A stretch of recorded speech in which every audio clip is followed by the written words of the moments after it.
Hey, you. You're finally awake. The NES was home to many countless wonders. Adventure games, shooting games, driving games, there were absolutely plenty. And many of these games have been subsequently either remade or reported to other consoles. Today I'm going to be looking at 7 NES games that are still stuck on the original hardware. Whilst there may be remakes of these games, the original is still only locked on that console and has never been re-released or reported since. So it's stuck on the NES, that's it, it's in jail and never seen the light of day. Now, as I said, this is just 7 examples that I've plucked out. If there are more that I need to talk about, let me know in the comments, and if you have played these games, let me know what you think of them. Before we get into the list, if you think I really deserve it, hit that like and subscribe button. We're on our way to 6,000 subscribers. Retro Wars is also a weekly podcast where this week we are looking at Primal Rage for the Mega Drive. And we've also got a $1 a month Patreon where you can get actively involved in the show and get your own show called DLC. Right, let's get into it, shall we? 7 games that remain stuck on the Nintendo Entertainment System. Batman Returns. Now, Batman Returns on the NES arrived in early 1993 as one of Konami's final major licensed releases for the aging 8-bit system. The team at Konami insisted on translating Burton's film into a gritty action-packed beat-em-up grounded in the strength of the NES hardware. This version leans heavily into the combat rather than platforming or puzzle mechanics, delivering an experience quite distinct from Sunsoft's earlier Batman titles and more elaborate Super Nintendo rendition. From the opening title screen, the game plunges you into shadowy Gotham overrun by the Penguin, Catwoman and the Red Triangle Circus Gang. Over 6 multi-part stages, you battle through familiar locales: Gotham Plaza under siege, the shady halls of Shrek's department store, the icy terrains of Icy Princess level, the high-speed Batmobile and Bat-Ski-Boat epic, the circus train chase, and finally the Penguin's icy fortress in the Arctic world. Each stage concludes with a boss fight that forces mastery of Batman's limited but well-utilised arsenal. Batman's moveset is deceptively complex for an NES title. He can chain punches into combos, perform jump kicks, slide under attacks, and execute a cape sweep special move that costs some of his health. Batarangs are scarce and best reserved for bosses, and grappling hook segments appear sparingly and usually serve platforming or set-piece purposes. A block option is available, but many players find evading and timing attacks more effective. The Batmobile and Bat-Ski-Boat sequences feel more like scrolling shooter diversions, with the Batmobile firing weapons, while the Bat-Ski-Boat emphasises dodging obstacles and collecting tokens to extend life and score. A password system allows resuming progress, crucial amid the game's moderate difficulty and limited continues. Visually, the game embraces a dark gothic tone that mirrors Burton's aesthetic. Detailed backgrounds bring Gotham to life, even on 8-bit hardware, with colour choices and environmental variety that punctuate the mood. Batman's sprite feels weighty and recognisable, even though some of the enemies' animations appear stiff or flicker, particularly in the slippy ice stages where enemy collisions feel glitchy.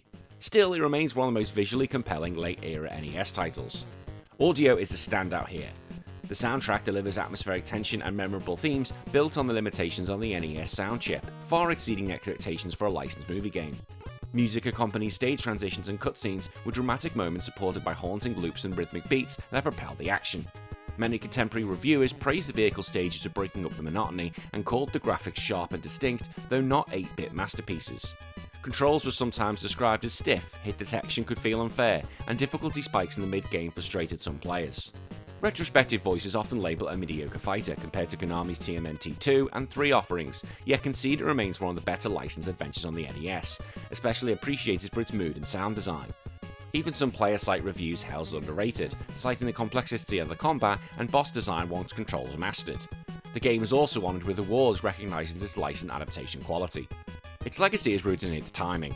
Released when 16-bit consoles were already dominant, the game was custom built for NES architecture, tight memory, tailored move, and holistic design choices tied to the hardware.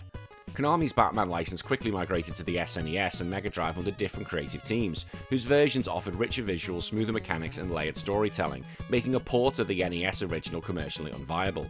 Moreover, the licensing agreement for this particular version didn't extend beyond the NES hardware.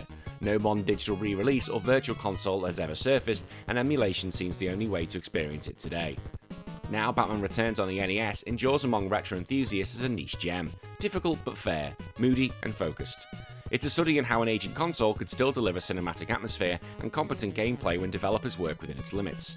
You won't find it on modern platforms, not because it's forgotten, but because it's locked to a specific moment in gaming history, an ambitious licensed title tied to the 8-bit era, never ported and preserved only on its original cartridge. Nightmare on Elm Street. Released in October 1990 for the Nintendo Entertainment System, A Nightmare on Elm Street was developed by Rare and published by LJN. Rather than simply retelling a single movie in the series, the game introduces an original plot loosely inspired by Dream Warriors. This is just never going to work. Players take on the role of teenagers solving the nightmare curse, rather than controlling Freddy himself, probably because he's going to be killing people. But it was a concept initially considered, but abandoned due to Nintendo's expected backlash over the controversy. What did you think was going to happen? The core premise: Freddy Krueger's bones are scattered across Elm Street. Navigating between houses and locations on the street map, players must enter buildings, collect every bone inside, and dispose of them in the local high school furnace, because that's the only fire in the place. I'm sure other towns, there's a funeral directors, for God's sake, go there, or just snap them, I don't know, or smoke them, do whatever you want to do with his bones.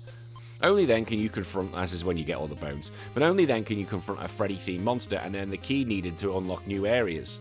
The action alternates between an overhead hub map and side-scrolling internal levels, culminating in boss battles tied to those collected bones. A signature feature is the sleep meter, which gradually depletes over time, especially when standing still or after taking damage. When it runs out, the game shifts characters into the dream world, a disturbance where enemies become tougher and the world is tinted differently. In this mode, players can activate one of 3 Dream Warrior powers, what the fuck, such as ninja shurikens, magic projectiles, or javelin throw. That would have helped in the original Nightmare Before Elm Street. Alright Freddy, ninja star! Utter bullshit. Either way, coffee pickup slows sleep progression, while boombox icons instantly awaken you and restore control, return the gameplay to the regular world. I would just need a lot of Red Bull or that sort of material, because coffee doesn't work on me. Not that it doesn't work, I should say, I just don't like the stuff. Yes, I hate coffee and tea, it goes against my British nature, leave me alone. Combat includes jumping, punching, and basic platforming traversal across uneven terrain. Enemies include zombies, bats, rats, skeletons, spiders, and occasionally fantasy creatures like minotaurs, because of course. Hit detection is inconsistent. Projectiles and attacks miss unexpectedly, while character spacing and movement sometimes result in underwhelming hits. There's no visible health indicator, and the game uses a fixed number of hits before losing a life. Generous continues are offered before a game over, providing a buffer, though repeat failures are common without careful play. One of the most significant innovations for its time was the multiplayer support. Up to 4 players could join the action using NES 4 score or satellite accessories, although why the fuck would you? Multiplayer would even cause larger screen flicker and slowdown, yet become a redeeming feature for couch gameplay. I'm not sure how because the console probably blew up. Initial reception was mixed. Some reviewers praised the concept and atmosphere, noting it stood out from typical LJN licensed titles. Others criticised the control stiffness, floating jumps, and bland boss encounters. Scores ranged from low to average, with particular complaints about lackluster endings and repetitive fetch mechanics. Despite its flaws, many retrospective reviews highlight the game's ambition, the fun of Dream Warrior mechanics and multiplayer, which made it an odd but ambitious entry in the genre. Over time, Elm Street has gained a modest cult following. Fans appreciate its eerie premise, cooperative mode, and sleep meter system, rarely used in licensed NES titles. Retrospective voices acknowledge its weaknesses, but still value it as one of Rare's early creative experiments on the platform. Why has it never been ported though? Well, first the game's license was tied to LJN's original agreement for the NES. It didn't extend to later platforms or digital re-releases. Technical design and mechanics are deeply woven into the NES-specific hardware constraints, including floating point spriting handling, memory limits, and 4-score input routines. Dreamworld transitions and overlaid hub system are hard-coded and wouldn't translate well to newer systems without a full rework. Furthermore, horror licenses later moved to other platforms with different teams and frameworks, making this version unique to the hardware and the year it came out. Given its mixed reception and dated mechanics, publishers saw little value in reviving or remastering it, leaving it frozen on the original release cartridge. Today, Nightmare on Elm Street on the NES enjoys a memorable novelty, a horror-themed platformer ambition in concept, flawed in execution, and yet hauntingly original. It offers a glimpse of Rare's early design boldness, and preserved only through retro collectors, original hardware, and emulation. It remains one of the few NES games that dare to be different, and only one that you can play on the NES. Akira. Released exclusively in Japan on December 24, 1988, Akira for the Famicom was developed by Tosei and published by Taito. This adventure game is based on the 1988 animated film adaptation of the manga. The game follows Kaneda, or Leonardo, if you know you know, the leader of a motorcycle gang as he navigates a dystopian Neo-Tokyo to rescue his friend Tetsuo, who has been abducted by the military. The gameplay is presented in a visual novel style, with players making choices from a list of actions to progress through the story. These decisions influence the narrative's direction, leading to multiple possible outcomes. The game is divided into chapters, each representing a segment of the film's plot. As players advance, they encounter various characters and scenarios in the movie, requiring them to solve puzzles and make critical decisions to move forward. One of the game's unique features is use of static images from the film, which accompany the text-based narrative. This approach aims to immerse players in the world of Akira, though the lack of ambition and interactivity has been noted as a limitation. The game's pacing is deliberate, with long stretches of reading and minimal action sequences which may not appeal to all players. Akira was exclusively released in Japan and has never been officially localized for other regions. This exclusivity, combined with its niche appeal and unconventional gameplay, has contributed to its status as a rare and collectible title among retro gaming enthusiasts. The game's critical reception, though, was mixed. While some players appreciated the game's attempt to capture the essence of the film, others found the gameplay lacking. The heavy reliance on text and limited interactivity were common points of criticism. Despite these drawbacks, the game has garnered a cult following over the years, with fans praising its ambition and unique approach to storytelling. In terms of legacy, Akira for the Famicom stands out as a testament to the challenges of adapting a complex narrative into a video game format. Its limited release and conventional gameplay mechanics have made it a subject of interest for collectors and gaming historians alike. While it may not have achieved commercial success, it remains a notable example of early attempts at narrative-driven gaming. Today, Akira is remembered not only for its connection to the iconic film, but also for its place in the history of video game adaptations. It serves as a reminder of the creative risks taken during the early days of gaming and the ongoing evolution of storytelling within the medium. The game's influence can be seen in subsequent titles that blend narrative-driven gameplay with interactive elements. While Akira may not have been a commercial success, its impact on gaming industry is evident in the way it paved the way for more complex storytelling in video games. In conclusion, Akira for the Famicom is a unique and ambitious attempt to bring a cinematic experience to the world of video games. Its blend of visual novel elements with interactive gameplay offers a glimpse into the potential of narrative-driven gaming. Despite its flaws, the game remains a fascinating piece of gaming history and a testament to the creativity of its developers. Wizards and Warriors. Wizards and Warriors is a platforming action game developed by Rare and published by Acclaim for the Nintendo Entertainment System. Released in December 1987 in North America and January of 1990 in Europe, the game introduces players to Koros, a knight on the quest to rescue Princess Miranda from the clutches of the evil wizard Malkil. Set in the mystical kingdom of Elrond, the game features a side-scrolling perspective where players navigate through forests, caves and castles. Koros is armed with a sword and collect various magical items such as keys, gems and potions to aid in his journey. Each level presents a unique set of challenges, including platforming sequences, enemy encounters and hidden rooms containing treasures. The gameplay emphasizes exploration and treasure hunting. Players must find colored keys to open locked doors and treasure chests which may contain valuable items or lead to hidden areas. The game also features a variety of magical items that grant Koros special abilities, such as increased speed or the ability to walk on lava. These items add a layer of strategy, as players must decide when and where to use them for maximum effect. Each level culminates in a boss fight, where Koros faces off against powerful enemies guarding the path forward. These battles require precise timing and strategy, as each boss has unique attack patterns and weaknesses. Defeating a boss rewards players with the key to the next level and brings them closer to rescuing the princess. The game's graphics and sound were praised for their quality and atmosphere. The detailed sprite work and varied environments create an immersive experience, while the music enhances the fantasy setting. The game's difficulty is balanced, offering a challenge without being overly punishing. The inclusion of unlimited continues allows players to progress without the frustration of starting over from the beginning. Despite its positive reception, Wizards and Warriors was not ported to other platforms. The game's reliance on the NES hardware and its specific design choices made it challenging to adapt to newer systems. Additionally, the game's licensing and publishing agreements limited its availability outside the original release. Today, Wizards and Warriors is remembered as a classic example of NES platformers. Its blend of action, exploration, and fantasy elements have earned it a place in the heart of retro gaming fans. While it may not have been ported to other platforms, its legacy endures through its original release, and the fond memories of those who played it. The game's influence can be seen in subsequent platformers that incorporated similar elements such as treasure collection and boss battles. Its impact on the genre is evident, even if it didn't achieve the widespread recognition of some of its contemporaries. In conclusion, Wizards and Warriors stands out as a testament to the creativity and innovation of early NES game development. Its challenging gameplay, memorable music, and fantasy setting have secured its place in the halls of gaming history. For those interested in the evolution of platforming games, Wizards and Warriors offers a glimpse into the past and the foundations upon which future titles will be built. The Legend of Prince Valiant. In The Legend of Prince Valiant, which was only released in Europe, Ocean Software delivers a curious blend of fantasy action and shooter thrills based on early 90s TV adaptation of the King Arthur comic. From the very first moments you press start, the game establishes its tone. Watching the young hero wake to dreams of Camelot, you sense this isn't just another side-scroller. Ocean structured the journey through 5 distinct zones: marshlands, caverns, Viking ships, dungeon corridors, and ultimately the storied halls of Camelot.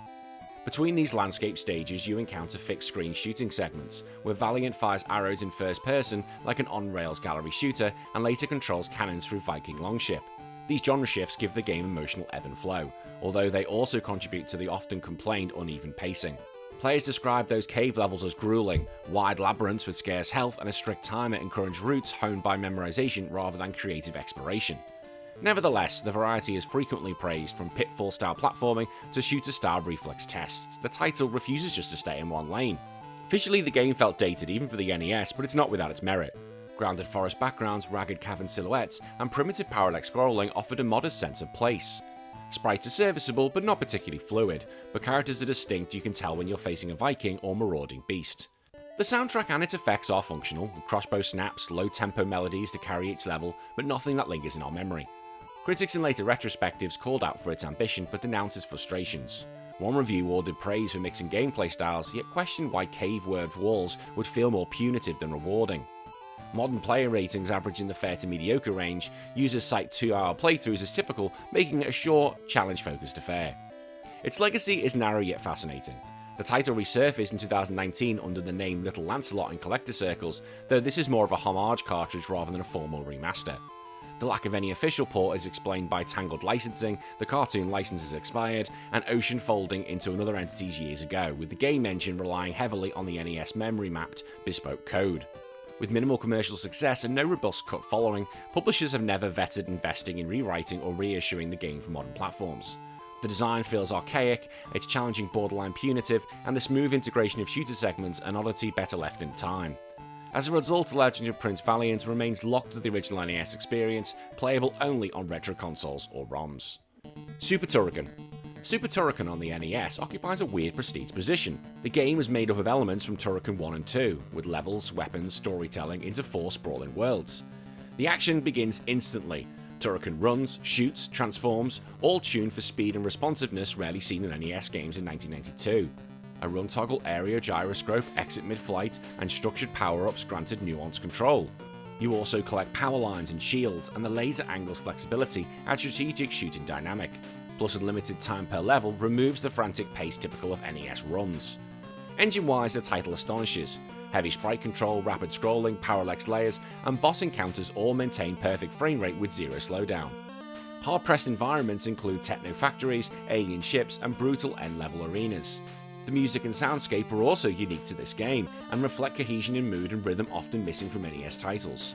When we examine the reception, contemporary European magazines rated it highly, averaging scores from 77 to 88% across formats.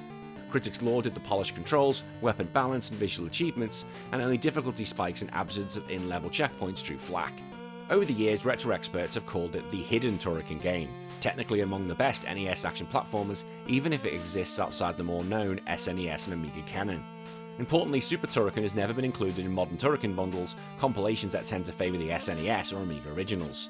Reasons include the creator's own dissatisfaction, as content was cut due to cartridge space and a tight deadline, and the NES-specific engine is his custom architecture, making emulation more about reverse engineering than simple porting.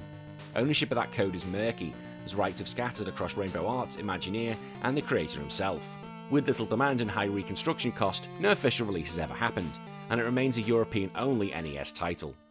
And finally, the Smurfs. Now, I loved the Smurfs growing up. The Adventures of the Smurfs and Gargamel, was awesome.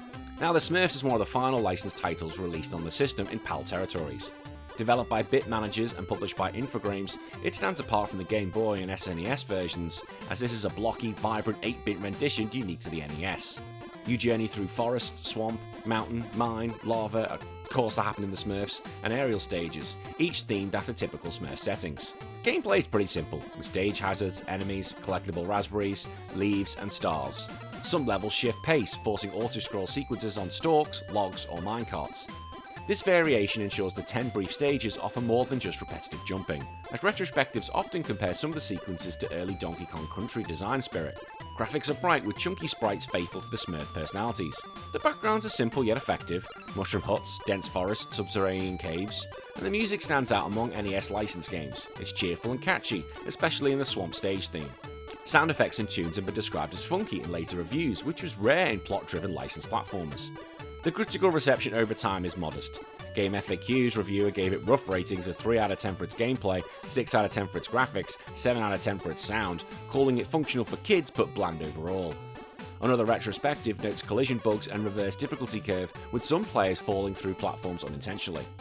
Despite it being part of a global franchise, it never received a North American or Japanese NES release, as it appeared only in Europe under multiple language options.